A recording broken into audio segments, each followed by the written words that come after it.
Welcome everybody back to another episode of the Three Man Rush podcast. And today we do have all three here. Big Jared's joining us again and a special episode for you today. We are finally moving on to draft season. First few weeks of free agency is over. So we're going to be giving you our mock draft 1.0. And Andrew, out of ESPN, out of Yahoo, out of NFL Network, and out of the Three Man Rush podcast, who had the most accurate draft last season? I believe we did. We did. So it's not like we're pulling, rabbits out of a hat here. We do the work. We watch the film. We make sure our T's are crossed, our I's are dotted. Now, like I said, this is a very early draft. We usually do about 3 of them. The last one, we will include trades as well. So this is not including trades. So we're going to go through all 32 first round picks. We're not going to sit here and go super in depth into them because we don't want to be here for 4 hours. As much as I think we did that our very first mock draft together last year. The very first one, it was like a 3 hour long show. Yeah, it was like a 3 hour long episode. We're not going to do that today. We learned from that. So we'll give you our picks, give you, a little quick 10, 15 second spill on, why we think that's the pick. And then we'll move on to the next one. Now it is just me and Andrew. Jared does not have a mock draft in this one. Just because, he's still feeling it out. He got a little more comfortable, but he does know his stuff. So he's going to jump in on a few of these with us. And, now that we're here, if you are listening to this, thank you for the support. Go ahead, click on YouTube. If you're on YouTube, click the notification bell. Make sure to subscribe. Make sure to comment. If you have one of your own mock drafts you want to throw down in the comment, go ahead. I know last year we got into it with some Giants fans because they didn't think they needed a pass rusher. They took a pass rusher. That's what we do. But tell us why we're wrong. Tell us why we're right. Some things that you agree with. And if you are listening on Spotify, if you are listening on Amazon Prime, or not necessarily Prime, but Amazon Music, make sure to subscribe on there as well. We're anywhere podcasts are available. I believe we're also on Apple as well. So if you got an iPhone, you're part of that ecosystem. You can even find us. And hey, look, there's a lot that went down. So before we do get into the mock draft, we do have some things to cover. Last week, or not even really last week, earlier this week, Matt Ryan officially became an Indianapolis Colt. Jared was not on the show last week as a former Colts fan, as he likes to say. Is he back on the bandwagon? We want to know. This is, by the way, I am your host, Landon Oliver, with my 2 co-hosts. This is Andrew Scott and Jared Holly. So, Jared, are you back on the Colts? Are you still a Colts fan now that we got, a little chilly in Indianapolis? Well, it's definitely got a lot more leadership value, that's for sure. Love the press conference. I think Matt Ryan was the right choice. What was left for sure. I'm good with it. I hope this isn't the last move they make before the season starts. But Matt Ryan, a veteran, I think he's still got some stuff left in the tank, man. I think this kind of reminds me of.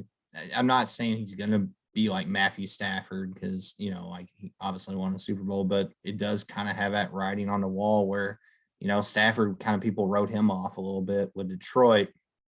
What are they calling him? Like Statford, was pretty much his nickname. Stat Padford. Yeah.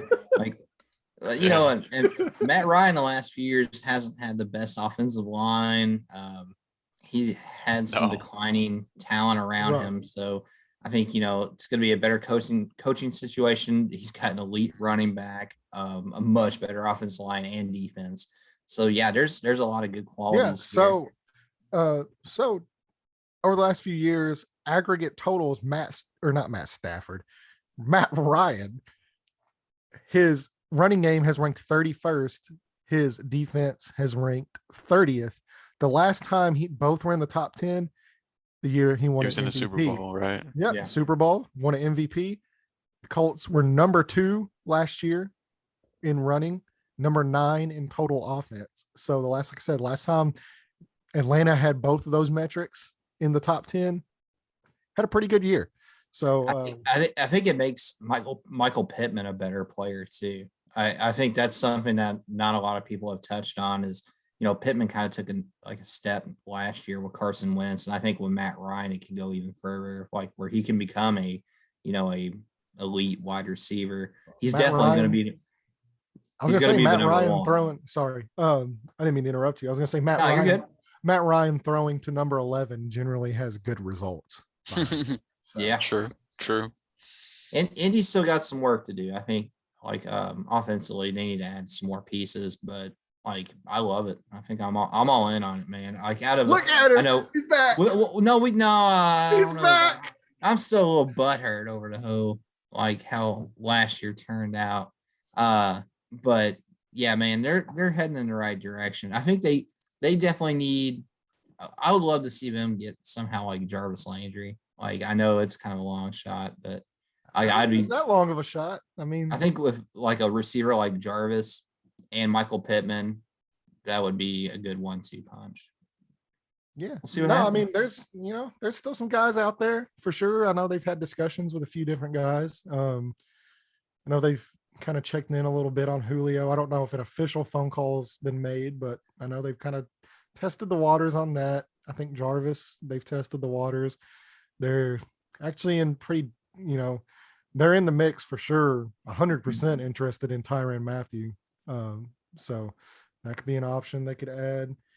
And I mean, especially without a first round pick this year, they're not going to, if you're waiting to hear Indy's pick in our mock draft, you're not going to get to it because they don't have one.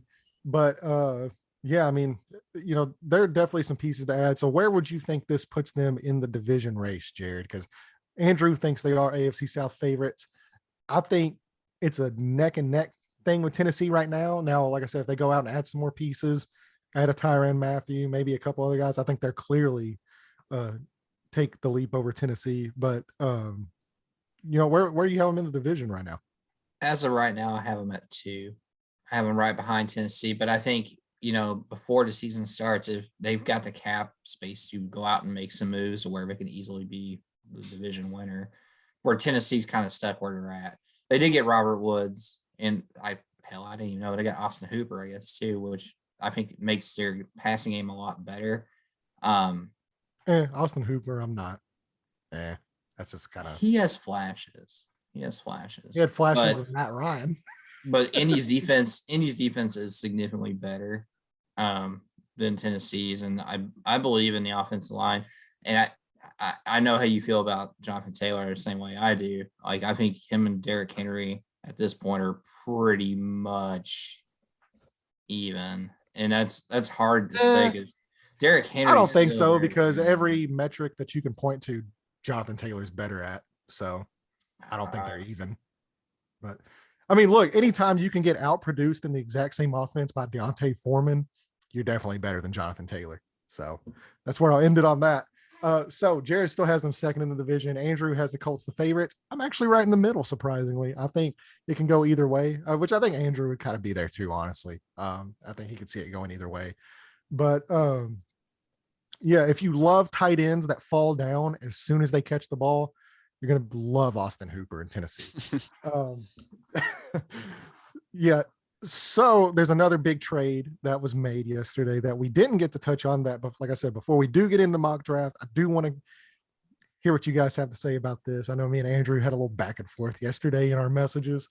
And we're not going to get, super into it just because we don't want this show to be super, super long. But Tyreek Hill, no longer a member of the Kansas City Chiefs, goes to the Miami Dolphins for a boatload of picks, namely the number 29th overall pick. So not really a high first rounder, but they did get a first rounder for him.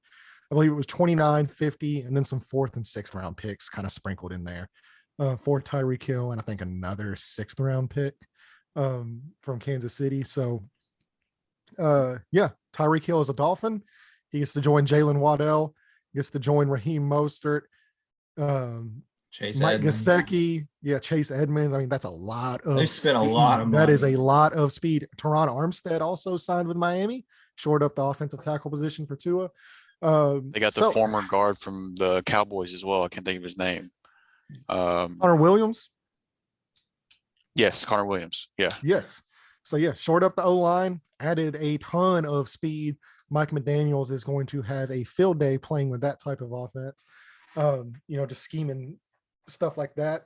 So I'm curious to see, how do you think this affects Kansas City, and how do you think this affects Miami now, who is once again in a loaded AFC, title contention, which I don't know if it puts them in title contention, but I mean, they're definitely in the mix because there's, 10, 11 teams now that you could definitely see making a run in the, to the playoffs.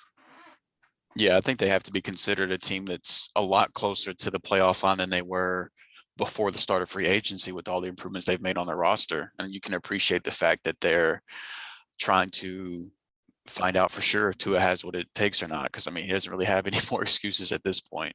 The protection's gotten better. The playmakers have gotten better. He appears to be healthy. So it gives them a better idea of, should we commit to him long term, or do we need to move on? Is he not the answer? So I can appreciate him for doing that. But yeah, the AFC is just so stacked that they still might be on the outside looking in, even if they are improved. Even if Tua does improve, even if it happens, I mean, it's here's tough. Also a key that I want to point out as well. If Tua is not the guy, the big thing for Miami, especially with this trade, was they kept their first round picks next year. They have 2 first round picks next year as well. So if he's not the guy in a loaded quarterback class, they still have the ability to move up. Yeah, they can make a move next year. Yeah. With both first rounders. So Jared, where do you think this does with Miami? Where do you think they fit in here? So the scary thing about this is Miami was red hot last year towards like the middle of the season. Like they damn near made the playoffs. Outside of the last week of the season, I think if they would have won that game, they needed some things to bounce their way, but they would have been a playoff team last year. And Tua, I felt like improved as the season went on. I think for Kansas City, I know we're kind of focusing on Miami. I think it's going to hurt them, but I think Mahomes is still good enough to get it done. That division is going to be extremely tough, and it's going to be interesting. I know there's talks of DK Metcalf maybe going to Kansas City. If they get Metcalf, they're right. No. Yeah, I mean, if it was to happen, maybe in like fantasy communities, but in real NFL communities, there's no talk about that. The only team that I've even heard even remotely tied to a DK Metcalf move would be Green Bay. I've heard absolutely nothing on Kansas City and DK Metcalf. Yeah, I don't know, but I still believe in Andy Reid. I still believe in the coaching philosophy behind that. But does Tyreek Hill make the Dolphins better? Absolutely. Like they have 2 studs now at wideout, and I think Gesicki's close to where you can almost say he's elite level. He runs wide receiver routes. Like they're going to be gross, man. That's going to be a team, like especially in that division, because New England is not really taking any steps forward. If anything, they're kind of falling behind. Buffalo is still Buffalo, and they're going to be really good, but that's a 2-team race in that division. Like outside of those 2 teams, there's no one else competing. So they have a chance. They definitely have a chance. Yeah. So Drew, where does this place Kansas City for you in that division? Because for me, if I look at it, Kansas City right now, just on paper, now, as we know, things always change, but to me, they have the worst defense in the division. Now they might have the worst weapons. They did sign Marquez Valdez-Scantling, but that's a guy that only had 30 catches last year. He's got a lot of physical traits, but he just has not translated that over to, NFL production. And it's not like he was playing with a bum quarterback either. He's playing with, the 2-time MVP, or, the last 2 MVP. Back-to-back MVP. Yeah, back-to-back is, thank you, Jared. So, yeah, I mean, it's not like he's going from a trash quarterback to a great quarterback. He's going from a great quarterback to another great quarterback, and he just hasn't put it together. So, I mean, I think you look at the speed aspect of, MVS. Is he as fast as Tyreek? Probably not, but he can stretch the field. But I don't think he replaces even a fourth of the production that Tyreek Hill's given you over the last 6 seasons. So, like I said, for me, they probably have the worst wide receiver room. They probably have the worst defense in the division right now, but the good news for them is they do have the best quarterback and one of the best coaches, offensive minds of all time. So how does this place Kansas City in the division for you and in the AFC as a whole now? As far as the division goes, I would probably still have them ahead of Vegas, but I think that's it. I think it'd be something like Chargers, Broncos, Chiefs, and then the Raiders. But I do think that they will continue to add talent, whether it's through free agency or the draft. I don't think they're done with MVS by any means. And I think, with a couple of pass catchers, this offense could look a little bit different. But as far as the whole conference, I mean, before this trade, I had them right behind the Bills. But now, I mean, you have to think they drop a couple spots to where, I already said I like the Chargers and Broncos more in the division. And then if Deshaun does play, would you think Cleveland would be above him as well? It's Cleveland and Cincinnati are probably the two other teams where it's like I think they're closer to that group of teams than they are Kansas City. They just dropped the tier down for you. So they're in the mix of the Cleveland, maybe Cincinnati. Like I don't think they'll win their division, but I think they'll probably end up being like the first wild card team. Yeah, that's going to still have them in the playoffs. Yeah. I don't think they drop out of the playoffs. I think they make some moves though too. I think they're going to have to in order to stay competitive because the West has done so much in the offseason. And then the one thing I will say too, like they're still a really fast-paced team. MVS, like we were talking about him, like he's a good deep threat weapon. He's not the wide receiver Tyreek Hill is by any means. Mecole Hardman flashes at times.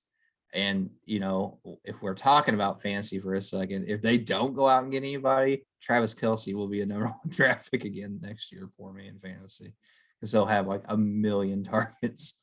Yeah. Juju should eat up some targets too. I think Juju's going to have a good year. Yeah, Juju should definitely improve on there. But as we've seen with Juju, whenever he is asked to be a number 1 wide receiver and he's not, he doesn't have that guy to take the pressure off of him, which I think Travis Kelce can. But yeah, Kelce is that guy. He's not a wide receiver, but Travis Kelce's also, I mean, he is getting older. 33, 34. He is getting older. But he's still in fantastic shape until we see any kind of drop off from him.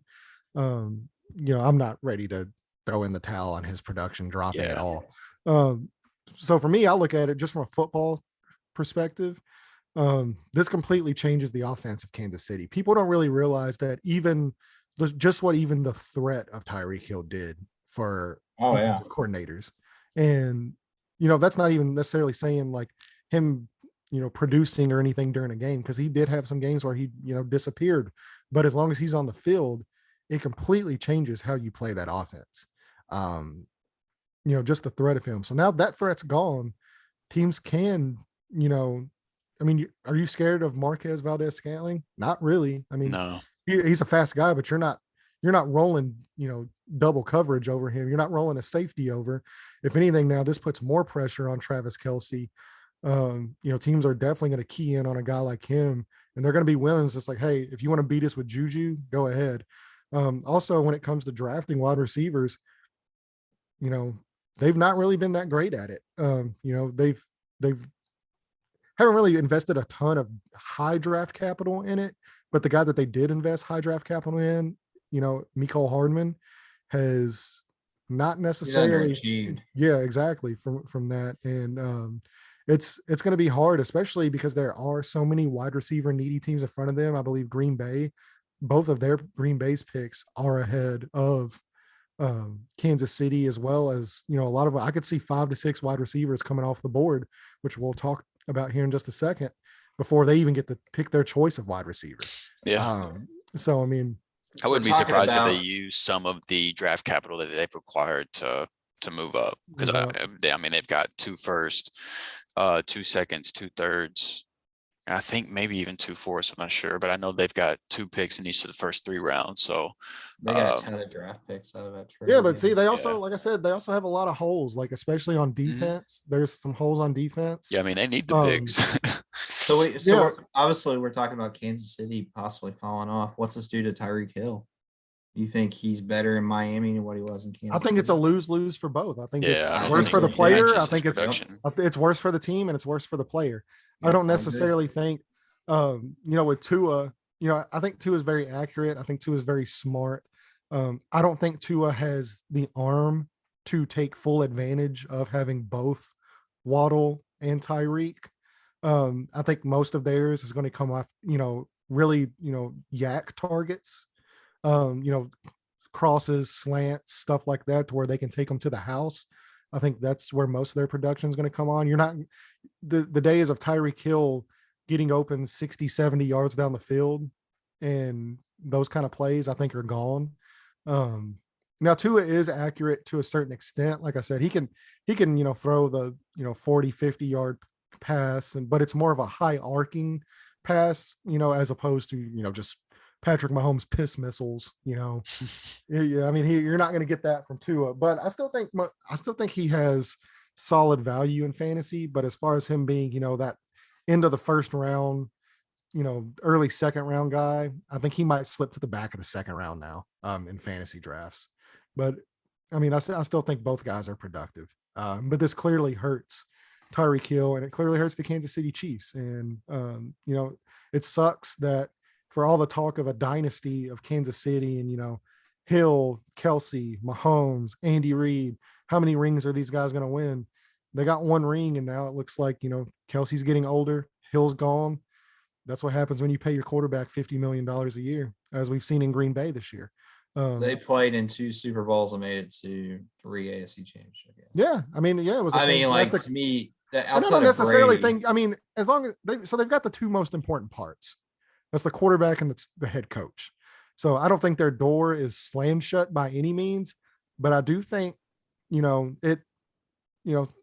somebody bumped the door a little bit. So I mean, it's clearly not as wide open as it was, but it's really like this is going to be the draft class for Brett Veach, who also I almost sent you something earlier. He has not drafted well in the last since 2018. He's hit on a few late round guys, Snead, some other guys there. But as far as impact, players, and a lot of it's still kind of early. We'll see if any of these younger guys that he drafted do come into bigger roles and are able to produce. But he is not really drafted well. He is actually somebody put out a draft value chart earlier today. So since 2017, these have been the best drafting teams in football. I almost sent this to Drew earlier, but it just kind of escaped me. Let's see here. And he is, let's see, 1, 2, 3, 4, 5, 6, 7, 8, 9, 10. He is 19th in the league when it comes to average value gained per draft pick. So he's actually been below average. If you look at 16 GM, 16th would be average. Mm-hmm. He's ranked 19th of value added per pick. So he's been a below average drafter since 2017, which everybody wants to talk about. Well, Mahomes, Tyreek Hill, all those guys, those were John Dorsey picks. Brett Veach was not the GM when those guys were drafted. I believe he was director of player personnel.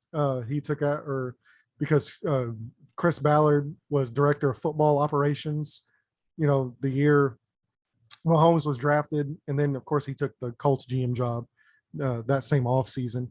But, so far, I mean, you're going to have to show me. Now, he has made some good picks, along the offensive line last season. Creed Humphrey was solid.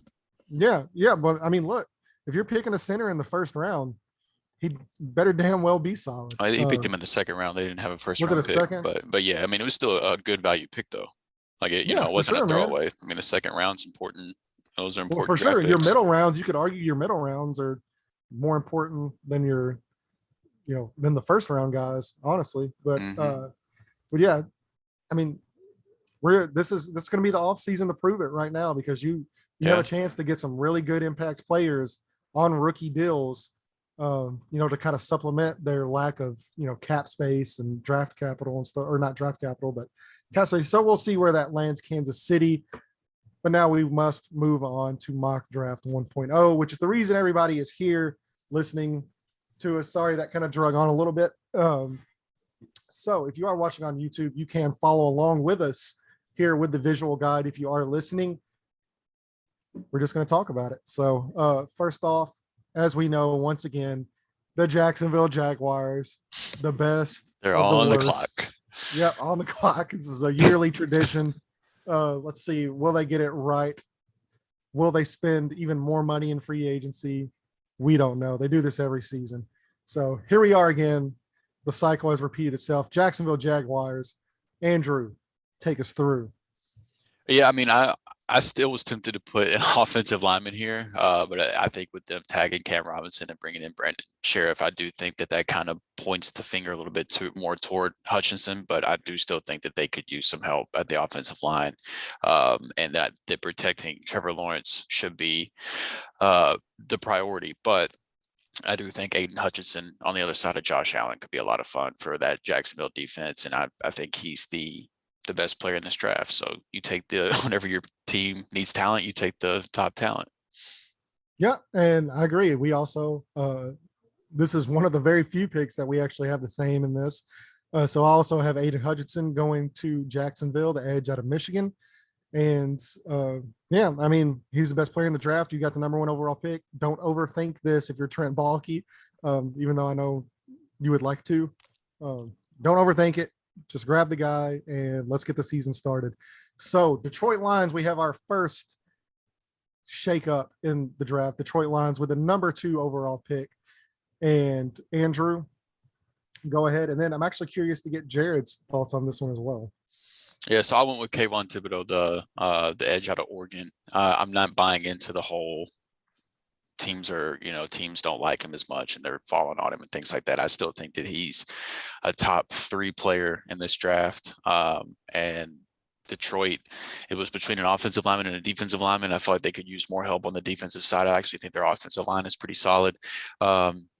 So I went with Kayvon Thibodeau. I also consider Kyle Hamilton, but I just think that this is a little high for a safety, but like he would fit well there. I think he would be a good player in Detroit, but edge is just such a higher premium position, and you have a top player there at the position. So I do have them taking a quarterback before the end of this podcast, but just not right here. Yeah. So on the contrary, I do have them taking a quarterback here, and I think this is a prime trade candidate. I think a trade down for them. So I will preface this by saying that, but I think Malik Willis goes here. This is what I have here in the draft. I think quarterback Malik Willis out of Liberty. I don't think he starts this year. I think he needs a year of, getting NFL reps in an NFL offensive system. Dan Campbell, I think, would be a fantastic teacher for him as well. A lot of really good guys there. And if we're looking at it, Malik Willis, he's the only guy in this class to me that has the ceiling of a top 5 quarterback in the NFL. Now, on the flip side, his floor is also really low as well. But you draft for upside, and Malik Willis has the highest upside. I think this would be a prime spot for him to set for a year, let Jared Goff, continue to do what he does. And I don't think Jared Goff would necessarily be a bad guy to set behind, honestly. If we're just being honest, I think, for all the stuff that he does, I think he does do some stuff well. So, but I think just the situation of being with coaching staff, being with Dan Campbell, this would be a good landing spot, for Malik Willis, and Detroit might have their star quarterback of the future here. Jared, how do you see this playing out for Detroit? Do you think, they make a move on a quarterback this early, or do you think they might go with, offensive line? To me, this kind of set there in Detroit, especially after last season. But, can you see them going defense or quarterback here? If I was a Lions fan, I would be desperate to take a quarterback. I would, and Willis, you're right, has the biggest ceiling out of any of those quarterbacks in this draft. He won. I'm with you too. Jared Goff would still be the week 1 starter, but he can definitely sit in. I think he shows the arm strength that I would like to see in a quarterback for the Lions. Because I feel like they do have some talented receivers, and they've got a heck of a running back.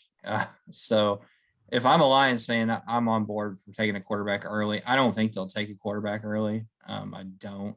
I can honestly see them going Drew's direction with the number 2 pick. But I'd love to see Willis go off the board that early. I think that'd be great.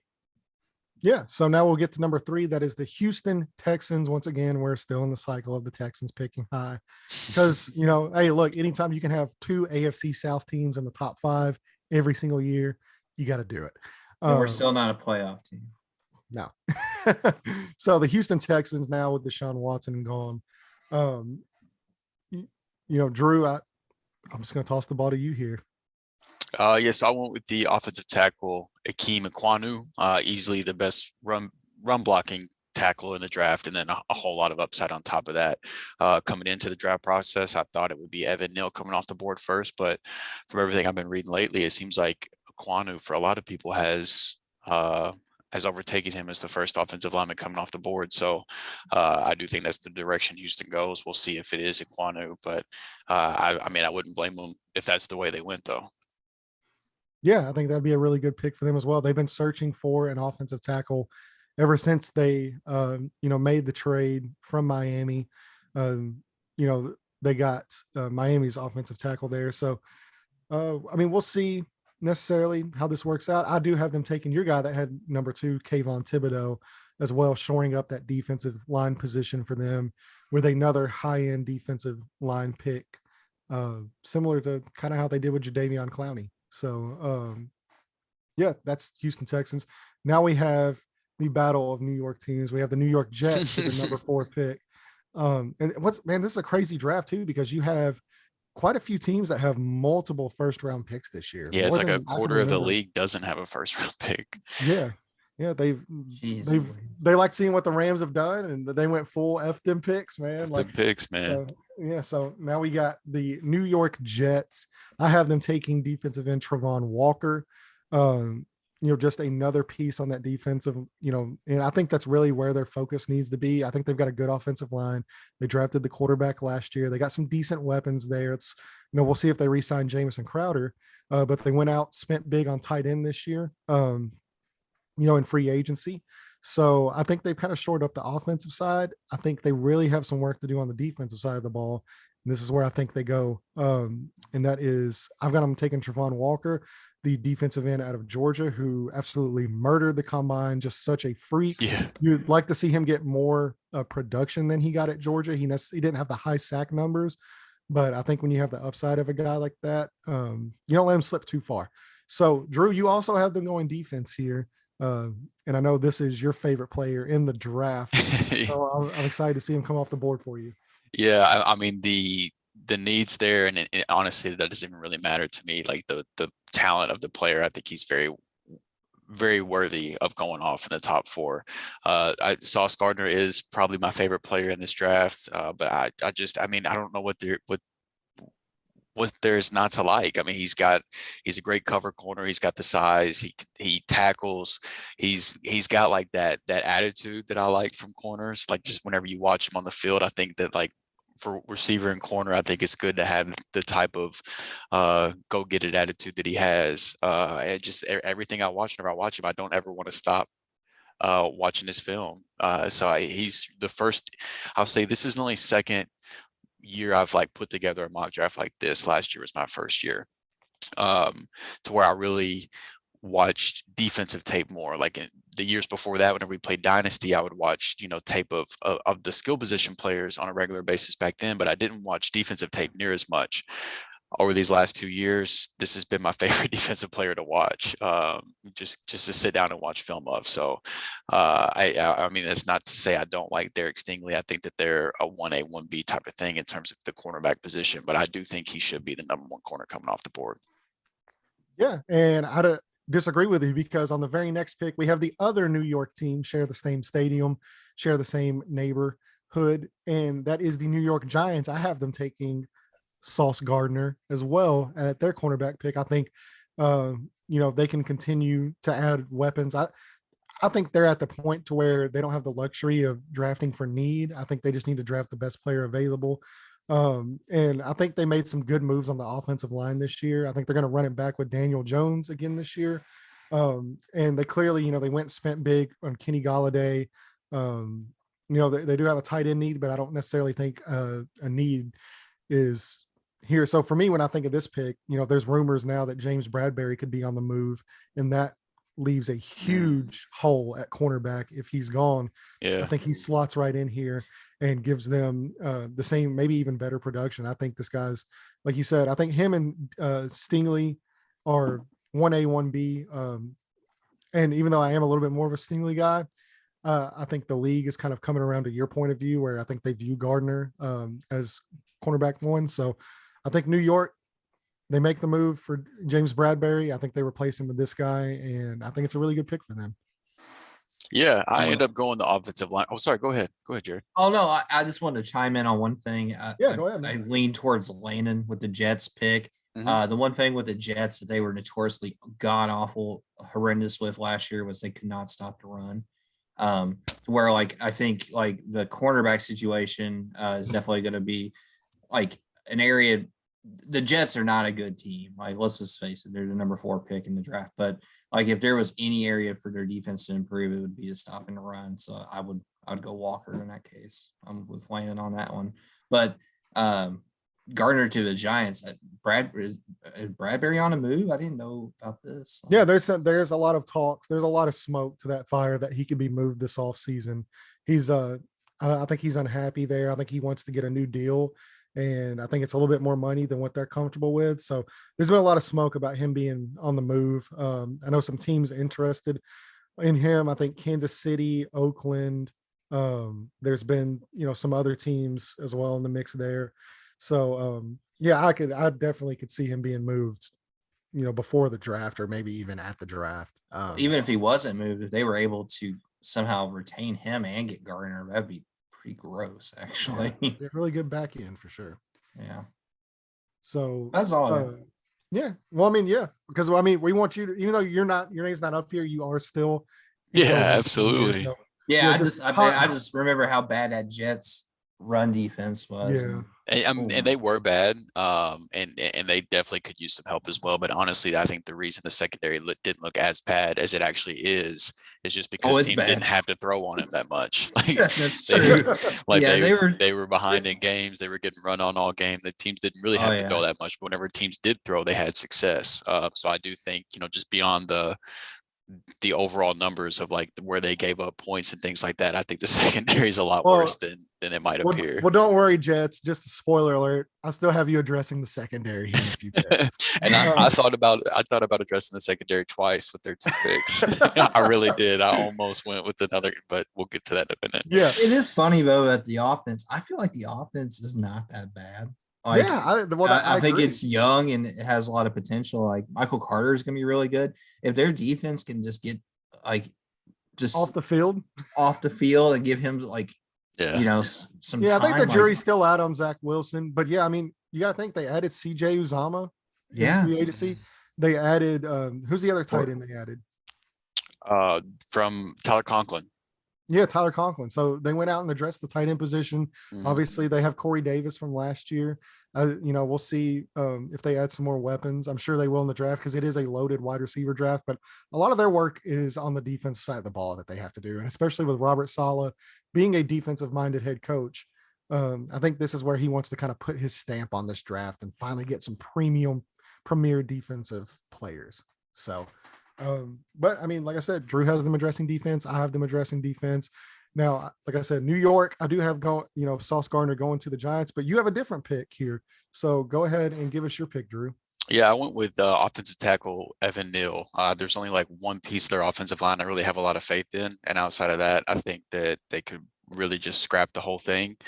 They signed Mark Glowinski now. Don't be. That's true. That's true.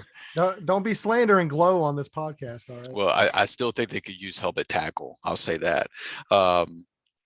And I think even though they have another pick here and a couple picks, I do think with Carolina picking behind them, who also is a really offensive line needy team, I think if they don't go quarterback, I'd be shocked if it was an offensive line. So I have them taking their offensive lineman now, rather than having to wait behind Carolina and take whatever offensive lineman they don't take. They can go ahead and get their favorite guy or their second favorite guy if Ekwonu isn't their favorite. So I do have them filling the offensive line with their 5th overall pick, and then something a little different at the 7. Yeah, so now we get into pick number 6. That is the Carolina Panthers. Really wanted to bring a quarterback here. I think this could also be a prime trade down spot, but I didn't think a quarterback's worthy of this high of a pick for them with Malik Willis off the board. So I think it's something they could address here in the 2nd round, but I do have them going offensive tackle. Guy that you had going number 3 overall to Houston, Ikem Ekwonu. I agree. I do think he is the best offensive tackle in the class. Him and Evan Neal, it's almost kind of like a Gardner Stingley thing where it's 1A, 1B. So I think I have him as the first offensive tackle off the board going to Carolina. You also have them taking an offensive tackle as well. So who you got?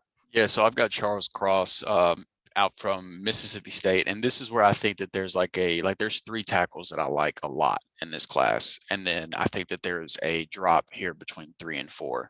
There are still a couple of tackles that I think should be drafted in the 1st round, but I just think that these 3 guys are in a class of their own with Ekwonu and Evan Neal and Charles Cross. I think he deserves to be in that conversation. So I've got Carolina passing on quarterback and taking Charles Cross, but I consider Malik Willis very, very heavily here, and think it would be a realistic thing if he was on the board that he would come off. But I ended up having them address the offensive line with the money that they have committed to the quarterback position, and the fact that I think they could be like a Jimmy G spot later on as well. Possibly, it sounds like Baker is not an option, but I think that the 49ers still want to move on from Jimmy at some point. And so I think that they could be one of the few teams that are still out there where it could be a realistic trade partner with San Francisco. Jared, I heard you laughing at Baker. Come on, go ahead. No, did you hear about, I'm pretty sure it was Carolina, what his camp was. Carolina came out and said they weren't interested in Baker Mayfield. And his camp came out and said, we're not interested in playing Carolina. It was mutual. Yeah, that's why I said that. That's mutual. That's the reason I said. First press release I've ever seen that says mutual disinterest. Yeah. Was the term used. So yeah, that's kind of funny. So yeah, now I have the Giants back on the board with number 7. Like I said, you're going to hear a lot of the same teams here in the 1st round. So I had the Giants going with Sauce Gardner first, with their first pick. 2 picks later, I have them drafting the guy that Drew had them drafting 2 picks before, and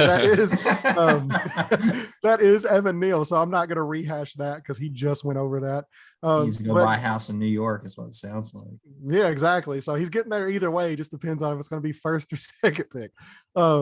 So Drew, the next guy's going to New York either way too. It's just with a different team. The guy you had going 4 to the Jets, I've got going at 7 to the Giants with the defensive end from Georgia, Trayvon Walker. He's, as you said it, he's kind of the upside of these, of these guys. He doesn't have the college production that Hutchinson and Thibodeau had, but the guy has everything that you're looking for, measurables wise, and his athletic testing and things like that, and just oozing upside. 6'5", 200. Yeah, he was the guy for me where, Mm-hmm. he's even made it to the point, he's even rose to the point now where people were talking about him as above Thibodeau, and even possibly I saw that he was supposed to be getting an interview with Jacksonville for the number 1 pick. Now, I don't think he goes over Hutchinson, but that's the point that the hype has climbed to at this point. So he's the guy kind of, it was Hutchinson and Thibodeau were the clear 1 and 2. And for me, at least, it was like, who's going to come up between him and Jermaine Johnson and David Ojabo and those type of guys, like who's going to be, the clear number 3, possibly number 2. And he was that guy, and he's, still rising. So yeah, I have him going a couple picks after you at 7 to the Giants. Yeah. So yeah. Anything you want to add here, Jared, or you just want to move on here to Atlanta? I'm just mesmerized by how many Giants and Jets picks there are this early. We're not done. So I know there's more to come. So I agree with both stance on that. Man, the Giants are in rough shape. I didn't realize how many holes they had on their team. There's so many holes. They do. So next we have the Atlanta Falcons 8. Now, Marcus Mariota is there. Could this be a quarterback landing spot? Possibly. I think they kind of target maybe second round, possibly, but I think they kind of go into 2023 draft looking for that quarterback from what I've heard. So I think this will be a prime location. I have them taking wide receiver Garrett Wilson, who is my clear wide receiver 1 in this class. I do just want to point that out.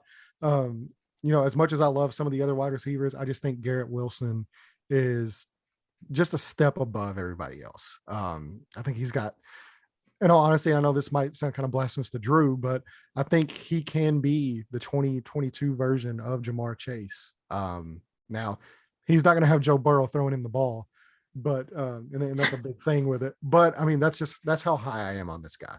And especially, now, they lost Russell Gage. Calvin Ridley, is probably prop betting this draft right now at the moment. He's probably throwing a parlay on this pick, but he will not be playing next year. Wide receiver is a clear need for them. And I have Garrett Wilson, who's my wide receiver 1. You also have them taking a wide receiver, but it is not the same player as me. So your first wide receiver off the board, Drew. What do you got here?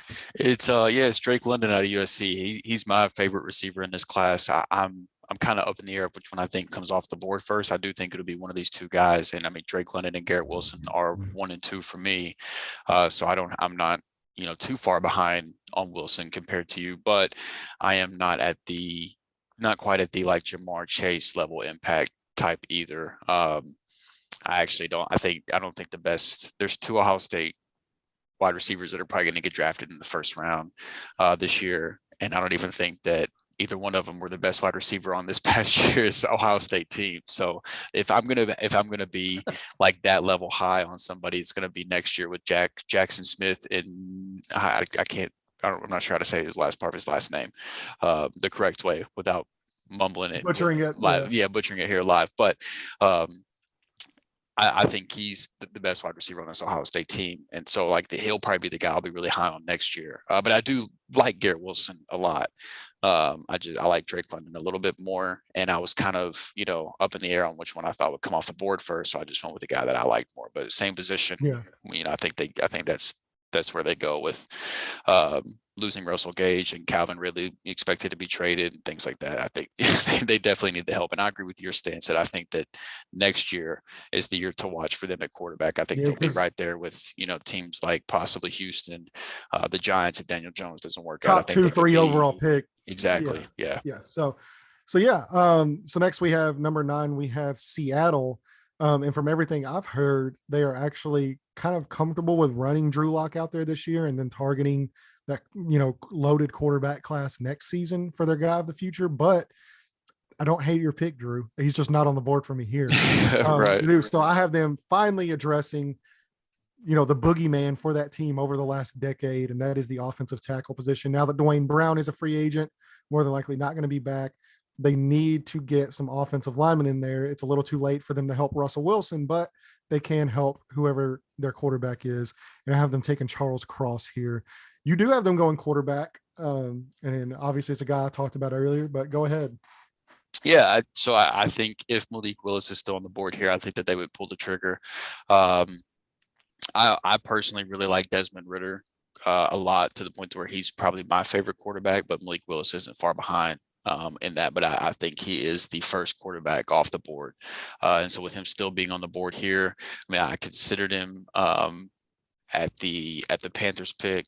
But I think Atlanta goes, another route and addresses it the following year. So that left Seattle here. I don't think he falls any farther. And I think this is where the latest where the first quarterback would come off the board for me. Yeah. This is, I think, is the floor for Malik Willis, whether it's Seattle taking him or a trade up from another team. I think he's firmly supplanted himself in that top 10, area. So now go ahead, man. No, I see the Seahawks doing something similar to what the Falcons are going to do. I agree with you guys on the Falcons take as well. I think that next year is the year they go after a quarterback. I think Seattle blows the whole thing up like this season. I think they're going to let pretty much their team is going to be completely new. they'll have Drew Lock. They may keep either Lockett or Metcalf. I'd say the only wide receiver I've heard even being mentioned in trade talks, like I said, there's been some rumors about maybe DK Metcalf and the Packers, but the quarterback that I've been, hearing a lot of rumors on possibly being on the move is Tyler Lockett. Obviously, I've heard Kansas City on Tyler Lockett. I've heard a lot of teams on Tyler Lockett. Yeah. The Chiefs were not one of them, but I have heard a lot of teams have made calls on Tyler Lockett. But it wouldn't surprise me if the Chiefs did decide to go that route. I think that would be a really good move for them. Yeah, I think Seattle should focus on taking quarterback steps for next season, working on that offensive line. But I have to think too, and this is something that I've heard as well, is I don't think Pete Carroll is.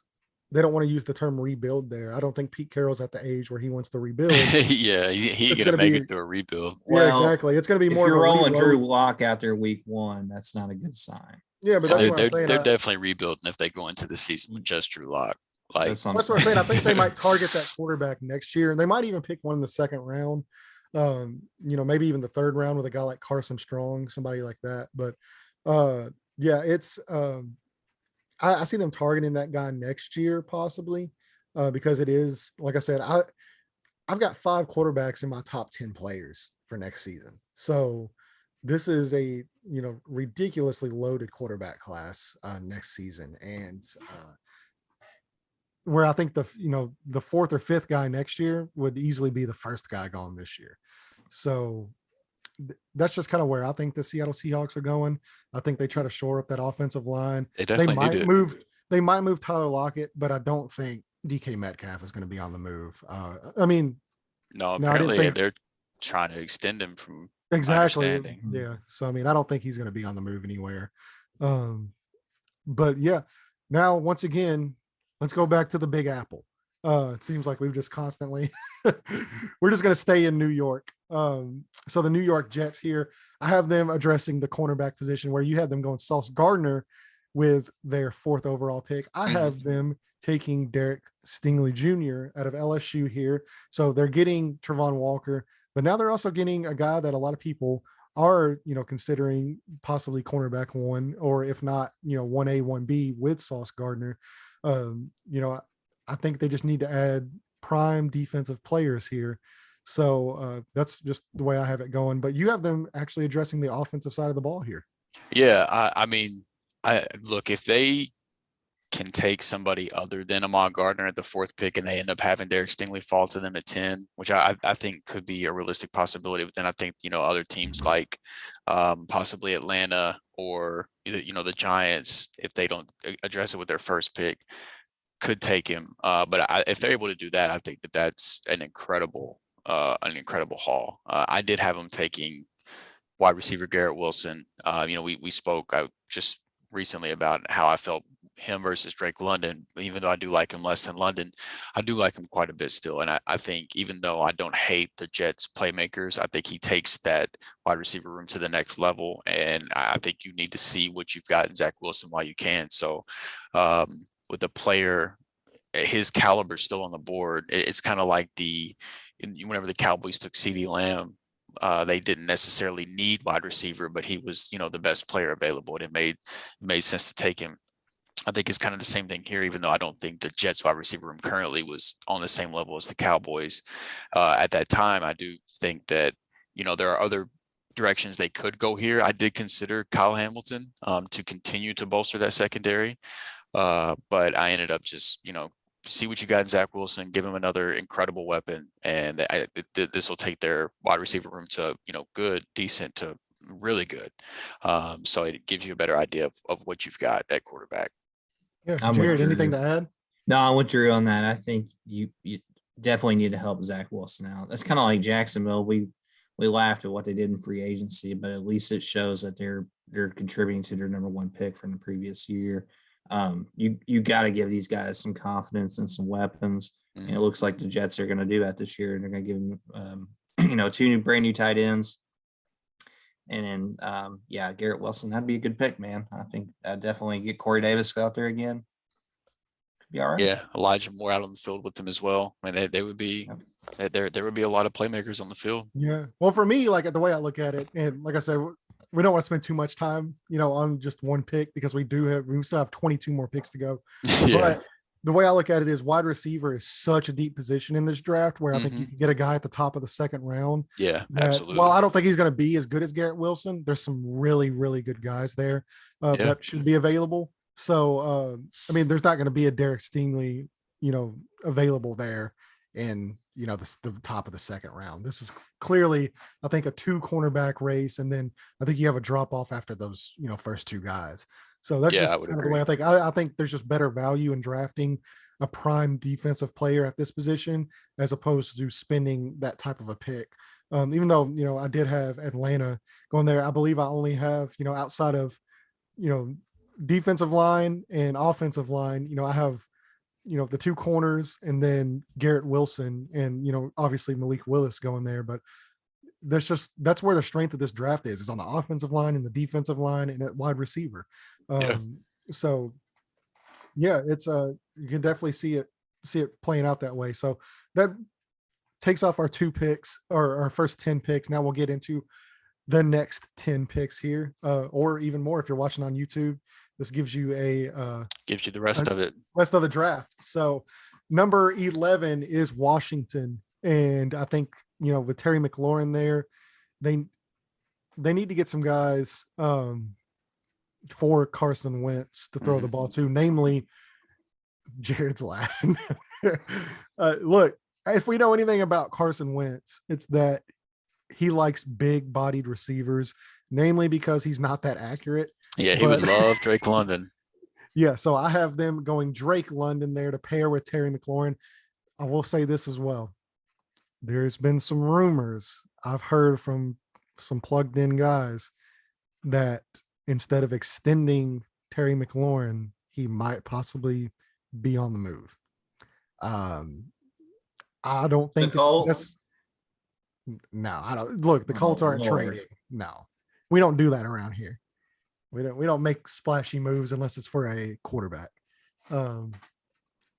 So to be honest, they should have picked him when they had the chance. So as much as I would love that, like I said, very, very small chance that happens, but there are some rumblings on it. But either way, they need some help there at the other wide receiver position. That's something they've been lacking, especially with Terry McLaurin as the main guy there. And now they need Carson Wentz. I think a guy like Drake London fits perfectly in Washington. So get him some targets, make that playoff push. If you can. It's not really a super deep division there in the NFC. So I just have them helping them, where Drew, you have them addressing defense. Yeah, so this is where the Kyle Hamilton slide stopped for me. And I don't even know if you can call it a slide. I don't know where he's projected to go, just because of the safety position. But I do think he is worthy of a pick this high. And honestly, I considered him several times before this. But one of the places I do think Washington could use help on the defensive side of the ball is at safety. And I think Kyle Hamilton would be a great fit there in Washington. Now we'll say if Terry McLaurin does get moved before the draft, this pick will very likely change to a wide receiver, because they already need wide receiver even with Terry McLaurin there. So if he's gone as well, I don't see how they don't leave the 11th pick without a wide receiver. But for now, I've got him taking Kyle Hamilton. Yeah, that front 7 for Washington is still really good too. So yeah, they underperformed last year, but they still have. They did, yeah. Sure. So now we have the Minnesota Vikings coming here, and we have them addressing the same position, but with different players. I have them taking cornerback Trent McDuffie. I think they clearly need some back end help there at the cornerback position. This would be a very good pick for them as well. And you have a different guy, but we did talk about him earlier. Yeah, so I'm not going to spend too much time on him, but I've got him taking Derek Stingley. I don't see him falling any lower than this with the need that Minnesota has and the level of player that he is. There's plenty of teams before this 12 pick where you could argue that he could come off the board. So I couldn't imagine him falling any lower than number 12. Jared, anything to add? No, the Viking secondary needs a lot of help, so I'm all aboard with that.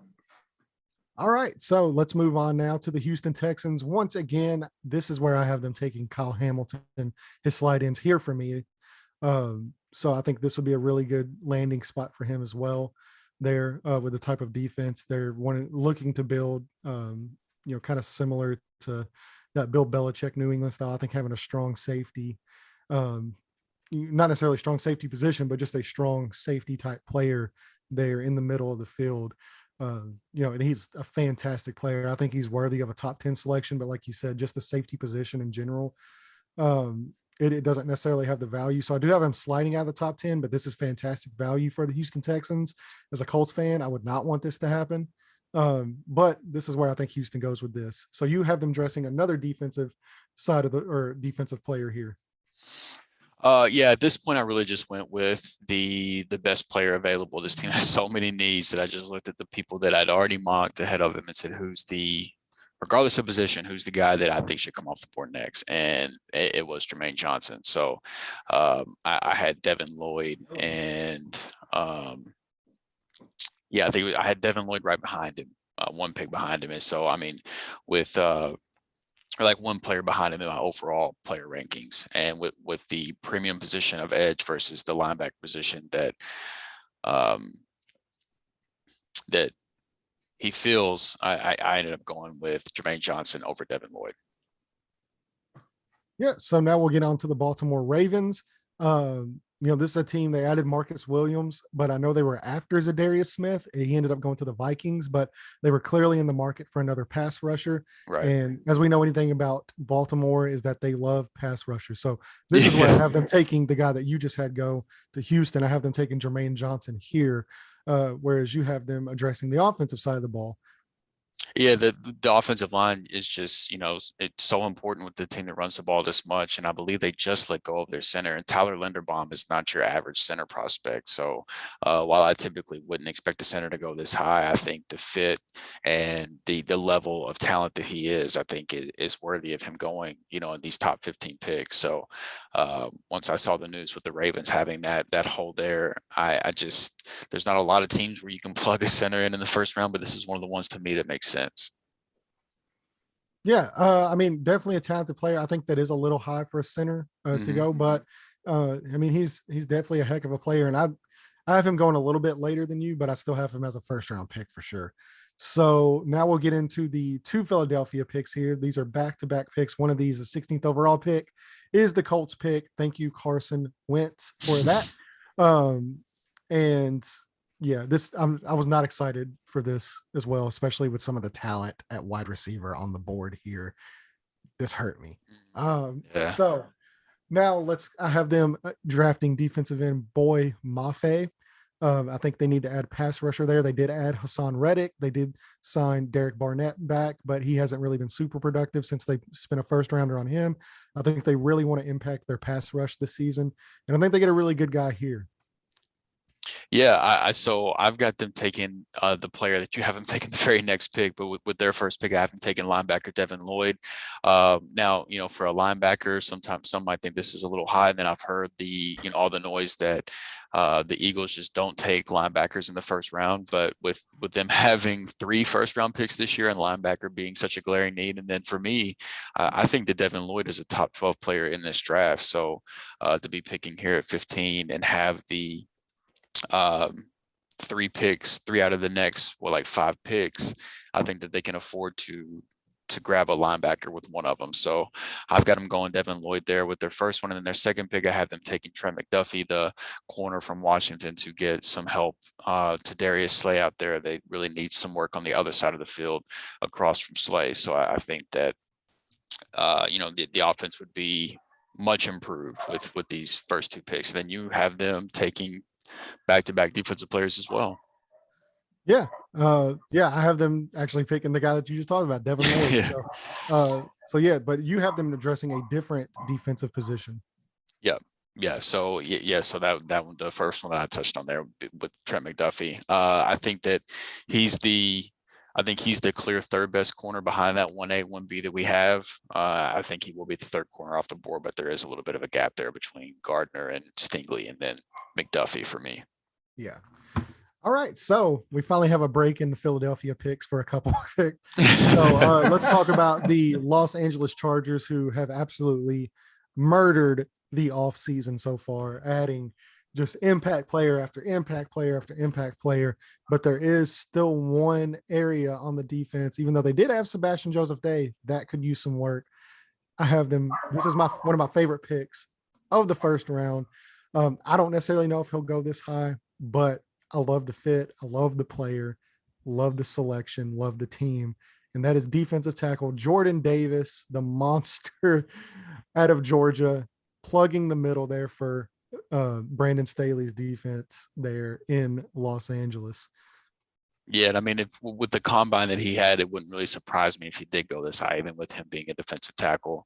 I think that combine performance was just out of this world. And his teammate didn't have a too bad of one either, so it'd be interesting to see the whole Georgia team, the Georgia combine. But yeah, I mean, Devontae Wyatt in his own right had a great combine too, so it'll be interesting to see how. I think both those guys do come off the board in the first round, so it'll be interesting to see how high they go. But yeah, I have him shoring up the right tackle position with Trevor Penning. I think that just continuing to give your quarterback protection and weapons with the additions they made in free agency on defense, I was comfortable going this route. Now, I do think that Jordan Davis would be a great fit and a great pick as well. But I like the additions they've made so far on defense, both on the line and in the secondary. So that led me to grab them another offensive lineman to try to help Herbert. Yeah, I mean, you can never have too much protection for your quarterback. All right. And so speaking of quarterback, this brings us to the New Orleans Saints. For me, I think this is where the Kenny Pickett slide stops. Now, he's not necessarily my second quarterback on my board, but I think he is in a lot of people's eyes. So I think this is where a good fit for him as well, especially, they did get Jameis back there, but I think they are still looking for that guy of the future. And I think this could be a really good pick for them. So I have them taking quarterback Kenny Pickett out of Pitt, who is the number 2 quarterback on a lot of people's boards.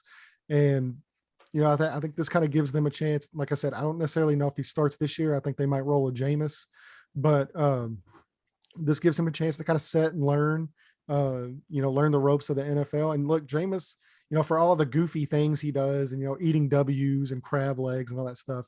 I mean, he's a very professional player now. He's really turned it around from where he was coming out of college. So he would be a really good guy to set and learn behind a little bit. You just have to kind of close your eyes a little bit.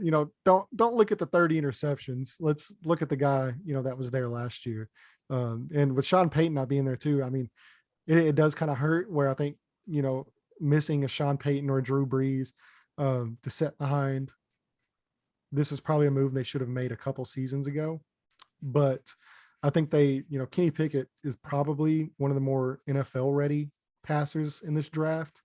So this is just where I have his slide going. I know you have him going a few picks later than this, but just a couple. So you do have them taking another offensive skill position player here. Yeah, so I don't think Michael Thomas is long for that team, even if he does play this year. And I mean, even if he is long for the team, I do still think that wide receiver room could use an upgrade. And so with Jameson Williams still on the board, I do think that Jameis, if he can stay healthy, could be a very short-term option at quarterback there for them, to where they maybe buy another year or two before they really go after the quarterback in the NFL draft. Now, it wouldn't shock me. I did consider going with the same guy here, because I agree, even though Kenny Pickett isn't my second favorite quarterback, I do agree. I think he's the second quarterback off the board. So this was in consideration for me before I ended up going with Jameson Williams, which is somebody that you've got lined up to go here shortly too. Yeah. Jared, you had something? Yeah, I think Kenny Pickett would have been the pick I would have went with, but with Brady coming back, I think it's a waste of pick. I think they roll out with Jameis this year with no chance of winning that division, making the playoffs. Because if Brady wasn't playing the way the Saints defense plays, I think they could have won that division. Yeah, definitely a possibility. So with that being said, I would hold off another season and try to get like another wide receiver to help out with that crew with Jameis. Yeah, but yeah, here's the thing too, though, with Jamison Williams is he did tear his ACL there late in the college football playoffs, so he might not even be ready till kind of mid-season Right. before he even sees the field there. So, but I do have them addressing or him going the very next pick. Once again, it's the Philadelphia Eagles again for their third pick in the last 5. And I have them taking Jamison Williams here. I think they need a wide receiver opposite of Devontae. And he's a guy that, I mean, in all honesty, if he wasn't hurt, I think he would be right up there with Garrett Wilson and Drake London in this class for best wide receiver in the class. And he would. you get a guy that, could possibly be the number 1 wide receiver in this class at pick 19. I think it's fantastic value. And this is where, we talk about, Green Bay and Kansas City, and they need pass catchers. But look, we already have 3 guys off the board now. Yeah. A lot of people were talking. It's like, well, Kansas City can just go get Jamison Williams, and they can have a guy that can replace the speed of Tyreek Hill. Well, look, I don't think Jamison Williams is lasting the 29 or 30. No. I think he's off the board. And, this could be a spot that they trade up to get him. They would have to make a trade up. But, I think pairing him with Devontae Smith, whether the quarterback is, hurts or maybe they go with a different direction next year, I think this would be a home run pick for them. So you also have them addressing wide receiver here. Yeah, I had him going with Chris Olave, and while I don't think he's as good as his teammate Garrett Wilson, I do still think he is a very quality wide receiver prospect, and I think he'll give them the speed that they wanted from Jalen Reagor, but he's more of a total package wide receiver than Jalen Reagor was. So I think that this is a way to kind of right that wrong, where Jalen Reagor still has time too, where he could he could still improve. Like he's not a certified bust in my mind by any means, but I do think that Chris Olave would be what they were hoping for whenever they drafted Jalen Reagor. So I think Jamison Williams would have been the pick if he was still on the board, but I think Olave is the next receiver to come off the board after Williams, and this is where he would come off for me. Yeah. So now we bring to pick 20. Which once we discuss this, we have 12 picks left here. So we'll run through these. So the Pittsburgh Steelers are in the market. They did go out and sign Mitchell Trubisky. You have them taking a quarterback here. I have them finally addressing the offensive line, which is a huge, huge need for them. And so I have them taking a guy that you had going to Los Angeles earlier, a few picks ahead. I have them taking offensive tackle Trevor Penning, and finally getting some help for Najee Harris and Mitchell Trubisky. I think this is another case of, they might be looking to possibly trade down, maybe get a guy in the second round, or I think they might have their eyes on 2023 in that quarterback draft. So I think right now they need to shore up the offensive line. And, that way, at least whoever's playing quarterback for you, you're giving him a fighting shot that Big Ben, didn't really get, or, really anybody on the offense didn't really get in the last couple of years. Yeah. So I do have, this is where I have Kenny Pickett, where I have the slide stopping is with Pittsburgh. So he's not going to have to travel far, but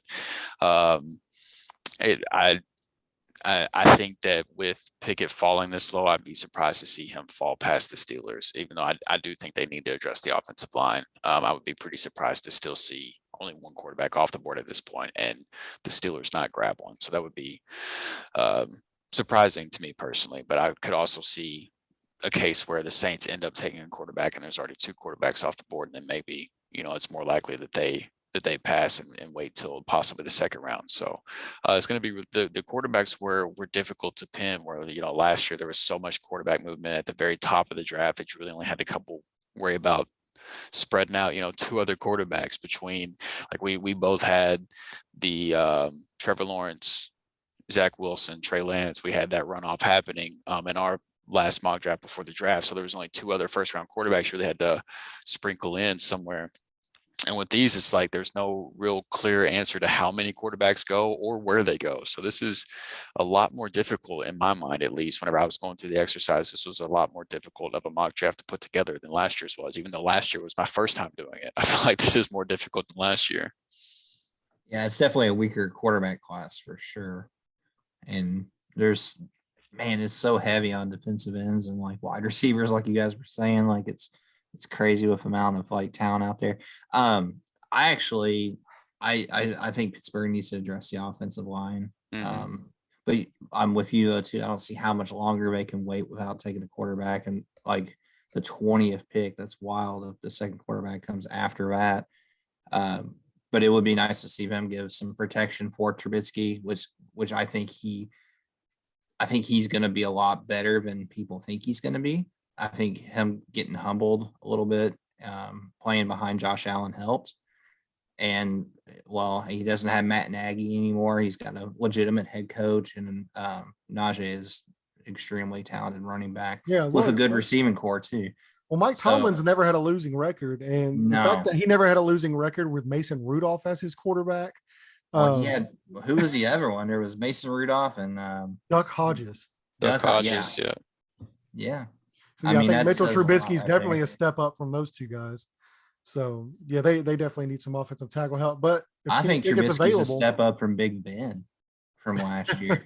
I don't disagree. Let's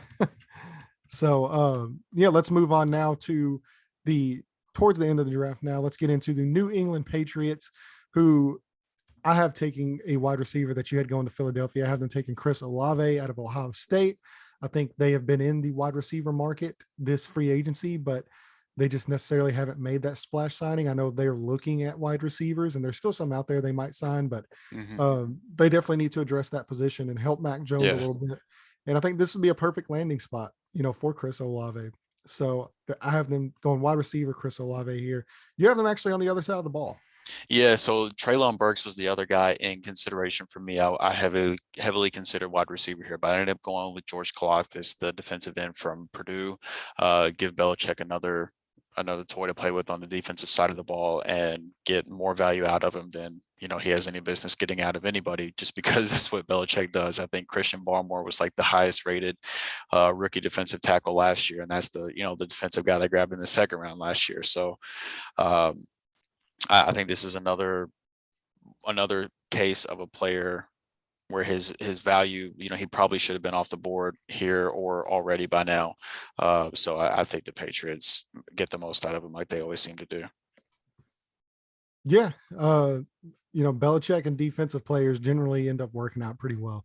So now we have Green Bay with the trade of Devontae Adams. They take over the Raiders pick, and I think they get a really good replacement for Devontae. It's a guy that actually reminds me a little bit of him, and we both have the same pick. So outside of our first overall pick, this is the first area where we're matched up.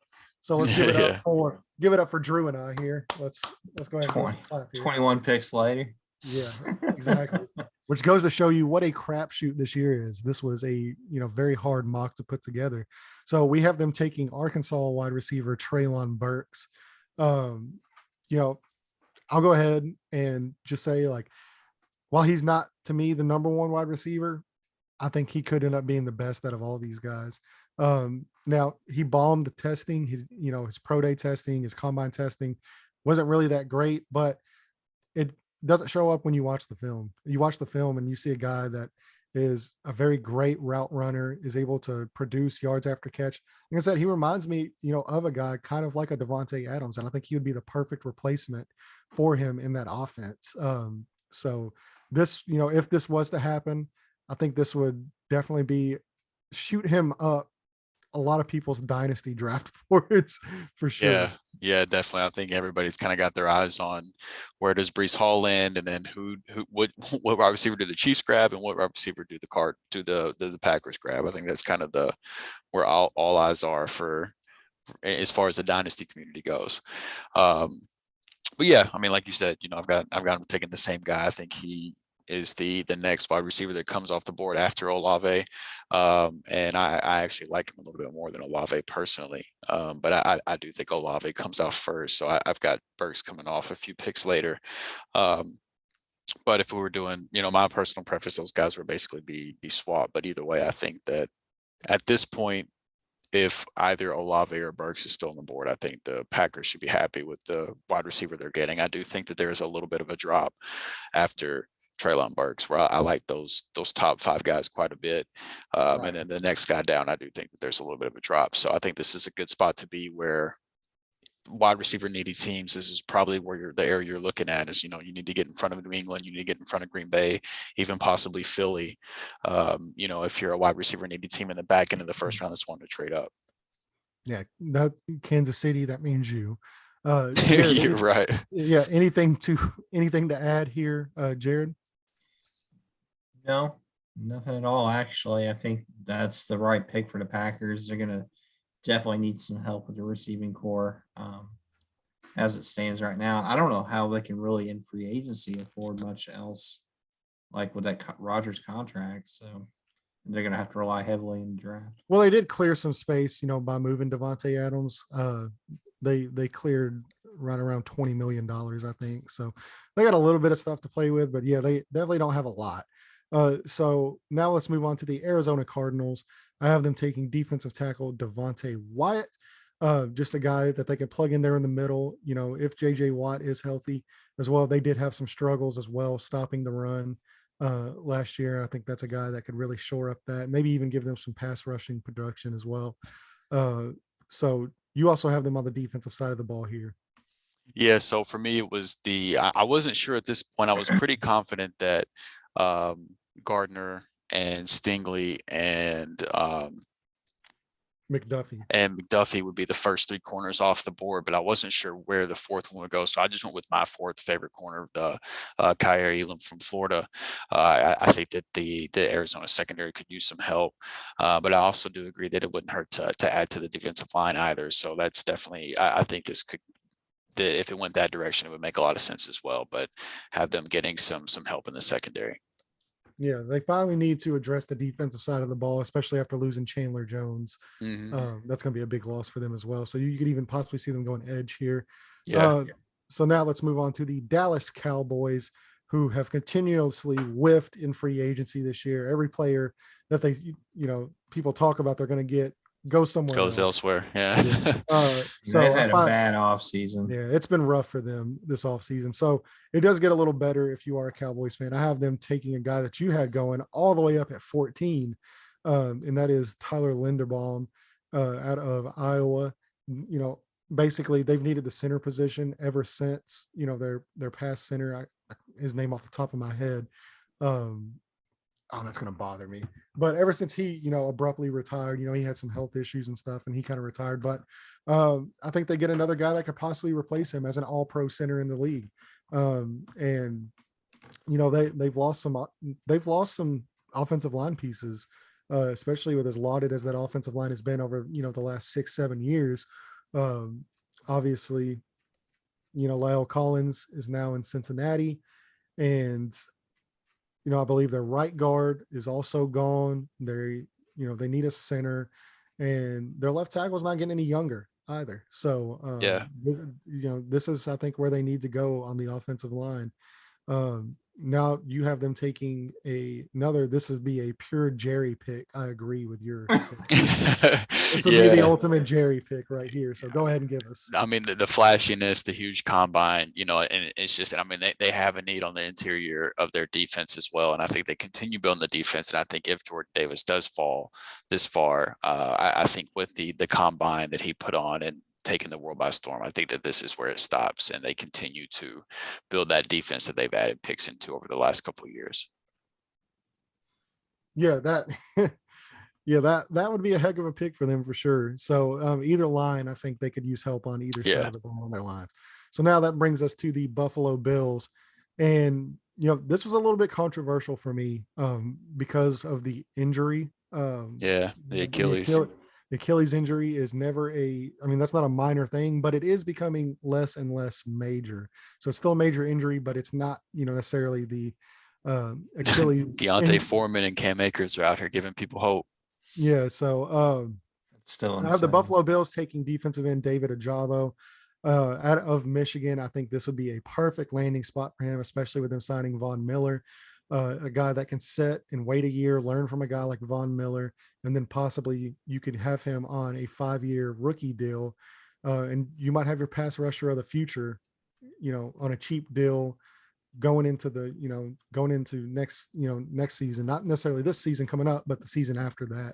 And I think learning from a guy like Von Miller would be invaluable to a guy like that who does have some really good tools, but he does need some refinement. He's still very raw at the position. And this will give him a chance to rehab the injury, set for a year, learn from Von Miller, and then get ready to get on the field after this season. And then, and this is kind of a luxury pick for Buffalo because they have went out and, they did sign Von Miller. They have addressed some other positions as well. This is kind of a luxury signing for them because they don't really have a lot of needs. So I think you just take the best player available. And even with the injury, I mean, I think this is a guy that could have been possibly even, top 15 pick, possibly even snuck into the top 10. So to get him down here at 25, I think it's fantastic value. Yeah, I had him as a top 15 pick before he got hurt. And he is still in the first round for me as well. He goes at 30. So he did drop, because of the injury. But I do still think he warrants a first round pick, especially with the progress that's been made with the Achilles injury. I had him filling one of, if not maybe like the only hole that they have is one of their guard spots. They could use some improvement. So I have the first guard coming off the board in Kenyon Green. But yeah, I mean, David Ojabo makes a lot of sense because they just really don't have a lot of glaring. They don't have really any glaring needs, and that they're one of the few teams that could afford to make this type of pick. But I have them filling the offensive line. Yeah, I really wanted to go Breece Hall here, but yeah, I thought about that as well. I really wanted to, but yeah, it's a little like running backs. I mean, you can get a guy in second, third round. Yeah. Yeah, they don't have to do that. But yeah, I thought about it as well. All right. So now that brings us to the Tennessee Titans. I'll just real quick. Yeah, go ahead, man. Is there any shot that the Cowboys go after a wide receiver at the 24th pick? I mean, there's always a shot with Jerry. Yeah, if a guy, what I'm getting at is if a guy falls, like if one of like the top 3-4 receivers for some reason hadn't come off the board yet, it wouldn't surprise me. Well, I know they lost Cedric Wilson and Amari Cooper. Mm-hmm. So yeah, they brought Michael Gallup back, and then they brought Dalton Schultz back, and then they've obviously got CeeDee Lamb. Yeah, so I didn't know. Not like a huge need for them. But they most certainly could do it, though. Gary Jones, man. Exactly. I don't think you can put anything past. It wouldn't surprise me if they picked a quarterback here. I think that would even surprise me. But yeah, you never know with Jerry. All right, so now that brings us to the Tennessee Titans. I have them taking wide receiver Jahan Dotson here. I think they clearly need the wide receiver 2 spot. They did go out and get Robert Woods, but he is over the age of 30, coming off an ACL tear with a big contract. And, obviously the Julio experiment failed last year, so they're still searching for a wide receiver opposite of AJ Brown. I think Jahan Dotson would be a really good pick for them, able to have him stretch the field, for Ryan Tannehill and all that kind of stuff. I really, really like him as a wide receiver. So this would just basically be a pick where, you could kind of bring Robert Woods along slowly. You're not necessarily throwing him out there, counting on him to be the wide receiver 2, which I certainly think he definitely could be just because I love Robert Woods. But like I said, he's an older guy coming off a major injury. Even though ACL tears aren't what they used to be, it is still a major injury. And he does have a high salary. So eventually you're still going to need that wide receiver 2 spot to be filled. Even if Robert Woods moves on next year, the year after that, because of just a salary cap dump. So, and this gets him an impact player right away as well to help them in the division and in the conference. So this is where I have Tennessee going. You also have them addressing the offensive position as well, but along the line. Yeah, so this is another plug and play guy for me for Tennessee that would start day one at the guard position. They let Roger Southfold walk in free agency, and he was the only competent guard on that team. So I think Zion Johnson is probably my personal favorite guard in the class. I do think Kenyon Green comes off the board first, but so with the need they have there with Roger Southfold being gone, and just how important that offensive line is, and obviously the running game and everything that comes with Tennessee's offense, I like the fit too much to pass it up. But wide receiver makes sense as well to me. Yeah. So now I have that same guy. He is offensive guard 1 for me. I think he's, to me, possibly might even end up being the best offensive lineman in the whole class, even with the talent at tackle. and that is Zion Johnson. I have them going to the Tampa Bay Buccaneers at pick 27, the very next pick. Obviously they lost Ali Marpet, their other offensive guard, retired. Um, you know, so I think that is a need, and they're in win now mode. So, they still have Tom Brady. He's coming back for another year. Yeah. They want to make sure he's protected as well. So I think this would be one of my favorite fits and one of my favorite players in the draft for them to go ahead and get this guy here. So you have them addressing the other line. Like I said, very deep offensive line, very deep defensive line draft. So that's where a lot of these picks are going. Yeah. I mean, with Devontae Wyatt, I just think he's too good to still be on the board, and it's kind of up in the air what's going on with that position there with Tampa. I think Sue is expected to be back, but we don't really know. And I think that Devontae Wyatt is while Jordan Davis got the spotlight from the combine, I think Devontae Wyatt had a great combine as well, and I think he is a more versatile overall player than Jordan Davis is. Jordan Davis is really, really great at what he does, but in terms of both stopping the run and rushing the passer, I do think Devontae Wyatt is a little bit more polished. So I think that the rich get richer and they add talent to the team. Yeah, Jared, anything to add on Tampa Bay here? No, I'm on board with them going with the guard for sure. I mean, Tom Brady is the franchise. You definitely want to keep him upright. Right. The one area too that Tampa I felt they needed to address was their cornerback situation as well. They're a team that definitely got burned up top quite a bit in the regular season. But they're a pretty complete team as it is, and you want to protect Brady at all costs. So I'm with Landon on that one. Yep. All right. So now this brings us to the Green Bay Packers with their second first-round pick. We both have them going defense after we had them taking Treylon Burks at pick 22. I have them actually taking a guy that you had going 21 overall to New England, and that is George Karlaftis out of Purdue. I'm not as high on him as a lot of people are. I think he's got some tools, but he's not my favorite edge in this class for sure. Yeah. I agree. But they lost to Darius Smith this year. Preston Smith's been dealing with some injury issues.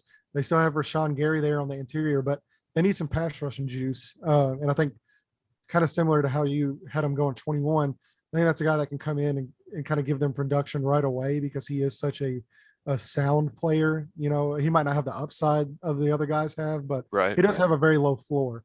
So he's a guy that can come in and help them on defense. You also have them at defense as well here.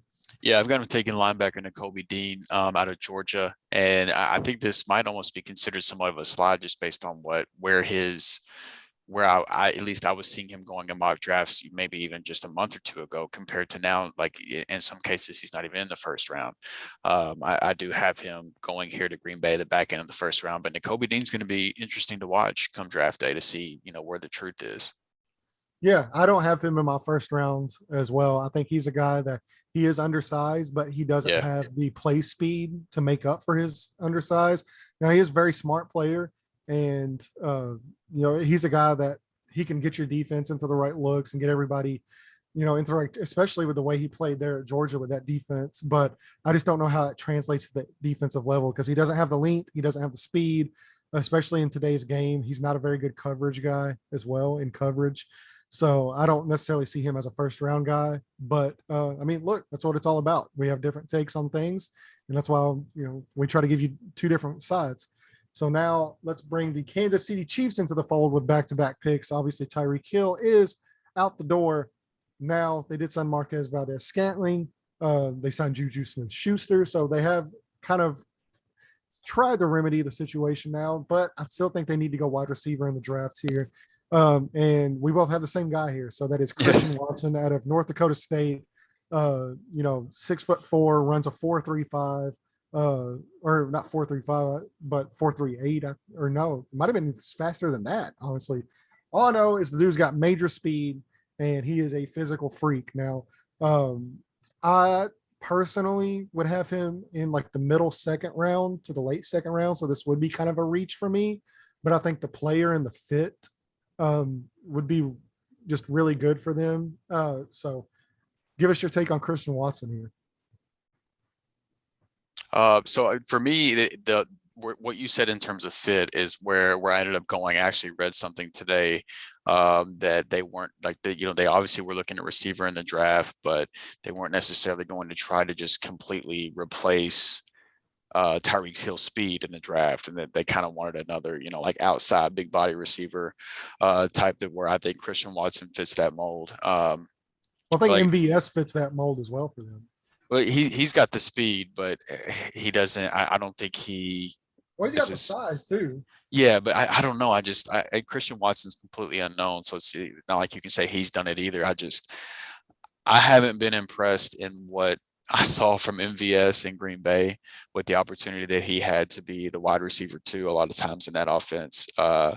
And just not being able to capitalize on that. I just he could obviously go into Kansas City and have a fine season, but I don't think the opportunity is getting any better necessarily than it already was. So I just don't think he's going to be the answer there for their wide receiver 2 position. But I do think Christian Watson possibly could be. And I think a guy like Jahan Dotson would be a good fit as well, but he doesn't necessarily fit at least what I read today. Now, how much truth there was to what I read today, I don't know. But just based on what I read today, it sounded like Christian Watson would be a better fit than what they're looking for. Yeah, there's a good chance that MBS is like if the season was to start tomorrow, I would almost take Byron Pringle over MVS as far as the number 2. He knows the offense already, and Mahomes has a good rapport with him. And they're going to, no matter how we feel about it, McCole Hardman's their speedster at this point, and they're still trying to develop him, and he flashes at times. Yeah, he's still really young. Yeah, they need a physical receiver. I don't think speed's a problem with that team. They do need somebody that can be a little bit more physical out there. Yeah, and they've been trying to replace, that wide receiver 2 spot for a long time now. Sammy Watkins and some of the other signings they've made. So this could be a good move for them for sure. So now we also have Kansas City with the 30th pick. Actually, we both have them going defense now, just because they definitely need pieces on that defense. And I think they need pieces in the secondary for me.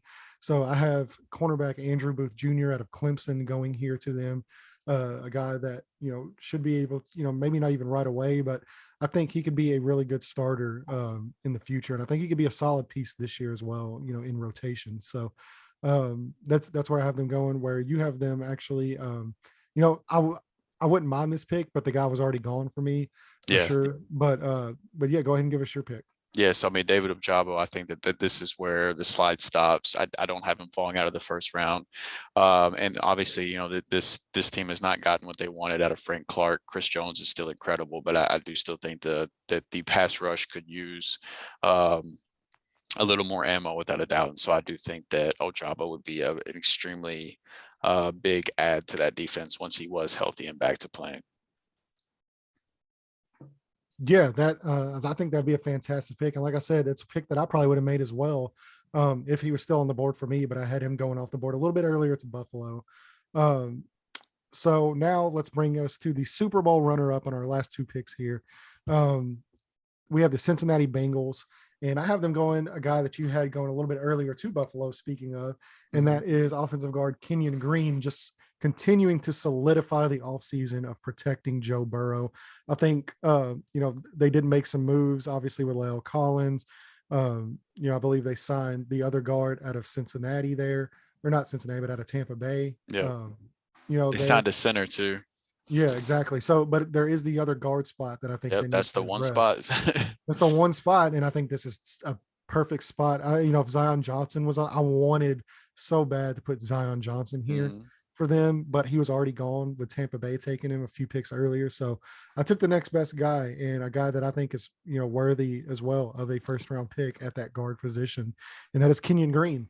So I think Joe Burrow has a completely new offensive line. I think a very good offensive line, finally. So you have them actually going on the opposite side of the ball, maybe, replacing Eli Apple's burnt toast. Right. Yeah. So I definitely think that they could clearly use some help at corner. So I took what I think would be the next corner off the board, and Andrew Booth Jr. If Kenyon Green or Zion Johnson would have made it to this pick, they would have been plugged in for me as well, because I do think that they could still address left guard, even though they've done a great job. They had the left tackle, and they've done a great job upgrading their right side of the line and their center. But the offense, the guards left on the board for me after Kenyon Green and Zion Johnson went off just weren't guys that I was comfortable putting in the first round right now. So I do still think they could use some help in the secondary. And Andrew Booth Jr. was a guy that I was comfortable putting in the first round. So he ended up sliding in here at 31. Yeah, and I had him actually going the pick before to Kansas City. So now Right. brings us to our last pick finally of the draft. And I have Detroit Lions, who made the trade for with the Rams. This would have been the Rams pick, but they got the quarterback, they got the Super Bowl. I'm sure Andrew's just fine giving Detroit this pick. Yeah. Yeah. This is what you hope for every time you trade away a first rounder, is that it's 32 overall. Yep. So I have them actually on the defense side of the ball. I had them addressing the quarterback position, second overall with Malik Willis. I think now they go on the defensive line, and I have them taking an edge rusher. I believe that you had them taking an edge, earlier. So I had them taking a quarterback early and edge late. You had them taking an edge early, now quarterback late. So I have them Arnold Ebiketie. Sorry, I might have ruined that. But Let me stop you for just 1 second, man. I'm so tired. When I first looked at this list, I thought it said Excite Bike for a second. Like, I don't know why, but like my brain was like, "You got a Nintendo game on there? Like, what's going on?" Like, I'm just exhausted. Excite Bike. Arnold Excite Bike. That's Yeah. funny. So yeah, he is a guy out of Penn State, another edge rusher out of Penn State. That I think he's had really good testing numbers. Got some pretty decent size, and he should pair well on that defensive line as well. So you actually have them taking a quarterback here, and I know it's one of my favorite quarterbacks in the draft class, but it might be your favorite guy in the draft class. So go ahead and end us here on your last pick of mock draft version 1.0. Yeah, so I think that if they don't go quarterback at 2 and there's a quarterback that they still really like on the board at 32, I think that they should go ahead and address the quarterback situation at that point. Now, I know they've got an early second round pick as well, but you might, if you're going to take a shot on a quarterback, you might as well make sure you get that 5th-year option that comes along with the first round pick. So with me having them skipping quarterback in with the second overall pick, and there only being 2 quarterbacks off the board at this point, I think that this is a good spot to take a shot on Desmond Ridder. I think he honestly might be the most NFL ready quarterback of the 3, in my opinion, with the strides he made in his accuracy his last year in college, and just the maturity that he shows, and then just his overall game. I think he could end up being the most NFL ready, but he doesn't have to start from day one if he lands here. Jared Goff can't go out there and play for a few games while he gets acclimated, and then I think he could take over. But I don't think it's out of the question that they address quarterback at number 2, or even trade down a few spots and grab a quarterback at 5 or 6 or something like that. But if that doesn't happen, I think that they should at least leave the first round with a rookie quarterback. Yeah, that 5th-year option is a big thing, man, especially for the quarterback position. Because as we know, one of the biggest, if not the biggest advantage in the NFL today is a quarterback that is, you have to hit on the quarterback, but if you don't Right. hit on the quarterback, having him on a rookie deal is the biggest advantage you can think of. Russell Wilson and the Seahawks, and then what the Chargers are doing right now for Herbert. Mahomes, It's just, yeah, you can't beat that, man. You can't beat having a top quarterback like that that's getting paid bottom money, because once it's time to pay him, it's a wrap. Yep, for sure. So that brings up all 32 picks. Like I said, if you are watching on YouTube, you do have the visual guide, but if you are listening, you can always rewind. And if you missed your pick, that way you're able to, listen in with us. So Jared, do you have anything to add to the mock draft here? No, I just got terrible news though. Taylor Hawkins, the drummer from the Foo Fighters, passed away. But but the mock draft went really well. Yeah. I saw that earlier. Like, that's why I was looking down at my phone. I was actually going to text you here in a little bit. Yeah, I'm a huge fan of him. But yeah. now, like, I think I'm just ready for football, man. Like, I'm so ready for football. Like, this waiting around. Like, I know baseball's about to start. But 166 days. Exactly. Oh Lord, I didn't even know the exact number, but maybe you're more ready for football now. You have no idea. It's an addiction. So, like I said, I've spent the last few days, I've made it through by now 5 full Atlanta Falcons games. from last season. So God, love you. That's where I'm at.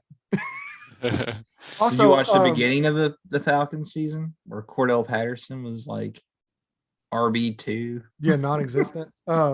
Yeah. So also too, speaking of the Matt Ryan thing, if there are Colts fans listening to this, if you go to my Twitter page, I did do a full film breakdown through a series of about 8 to 9 tweets with film actually of Matt Ryan last season. So it should be on my Twitter page. It's at Landon289, as well as at 3Man Rush Podcast.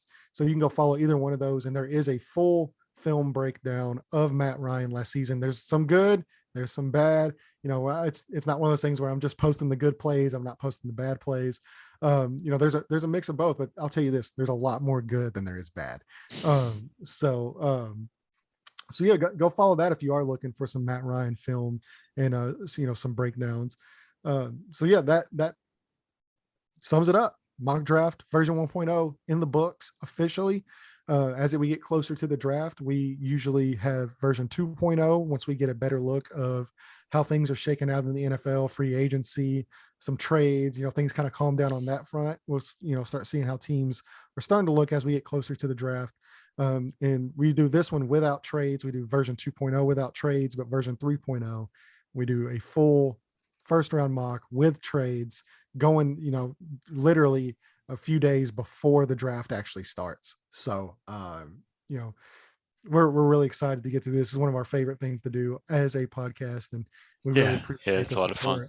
Yeah, man. Especially like I said, whenever like last year, you know, we're more accurate than all the other big sites. So I've got my hopes up, man, because that was literally my first attempt at doing a full mock draft, like going through the process, watching tape, all that, like of defensive on the defense side of the ball and stuff like that. So for the first round to play out that well, it's got my hopes up to where if things crash this year, I'm gonna be sad.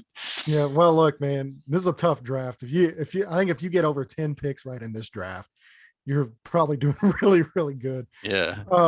Which I believe last year, you had like 12, 13 picks, correct? And I think I had I don't remember, to be honest. 17? I know you had a few more than I did. Yeah. I think I had like 17. So I got over half the picks right in the first round.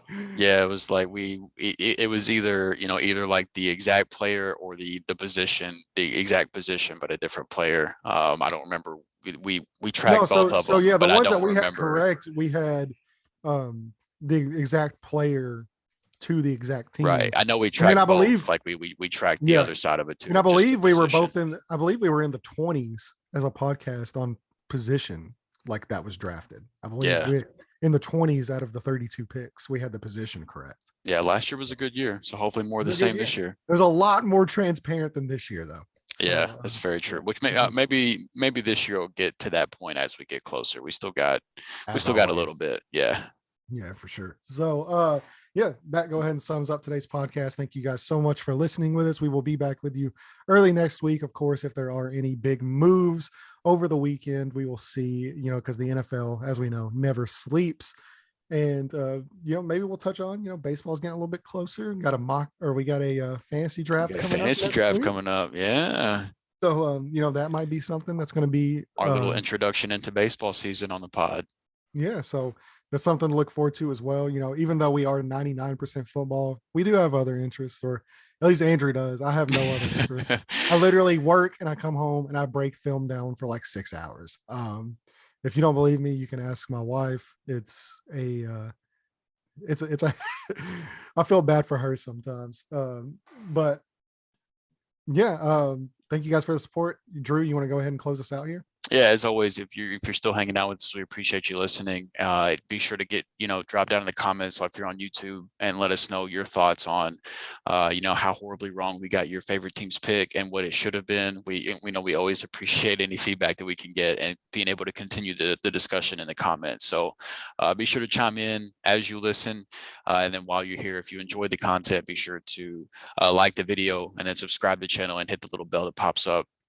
Once you do, so that you can you can be made aware of the couple episodes that we do throw up a week, so that you're, whenever the new episodes go live. And then of course, Apple, Spotify, Google, pretty much anywhere podcasts can be found. We're there as well if you just want the audio instead of the awful visual that comes with it, if you don't want that punishment on YouTube. So, but all the support we can get, we appreciate. And if you're interested in year-round NFL content with some baseball sprinkled in, stick with us, because we're going to keep on pumping it out. So it's just the NFL season is just getting started. Yeah, Jared, anything to add before we close out? Nope, pretty much summed it all up, man. I'm very impressed with you guys' knowledge on this draft. Like, I'm overwhelmed by it, honestly. Like, it's really cool. I'm ready for the NFL season, man. Like, fantasy's always been my gig, but yeah, I was gonna say, if you didn't know, Jared's name's not up here because we're more like hands-on with that stuff. Jared is our DFS fantasy guy. So he's not as well versed in the draft as he is, once the season starts, getting you guys lineups and you guys set up to win some money. So one thing to look forward to too, I'm gonna have some new strategies this year for everybody as well. So yeah, been grinding that. So. It's hot. That's hot. Yes. That Paris Hilton. That's hot. That's hot. That's what I sent you guys. Whatever. Did you see that text with Matt Ryan where he changed his Twitter to the Indianapolis Colts? So I sent that Paris Hilton gift. Said that's hot. Yeah. So, all right. Well, thank you guys so much for listening. We will be back with you early next week with some more breakdowns, and possibly some big moves to be had. We'll definitely see. So make sure to follow us on Twitter at 3Man Rush Podcast. Make sure to subscribe to YouTube. Make sure, just follow us and support us wherever you can. We greatly appreciate it. And don't forget, April's coming up. We want to give a shout out before I close out. I know this is dragging on, but I do want to give a shout out to Nate on Twitter for winning our signed autographed Quentin Nelson helmet for the March giveaway. He did get it, posted pictures, tagged us on Twitter. He was really excited to get that. So glad that we could go ahead and provide that for you. And we will be having an April giveaway as well. So make sure to stay tuned with us. And you could also win some autographed NFL memorabilia. You don't even have to do anything. It's free. So just make sure to follow us for that as well. Thank you guys so much for the support, and we will see you next week.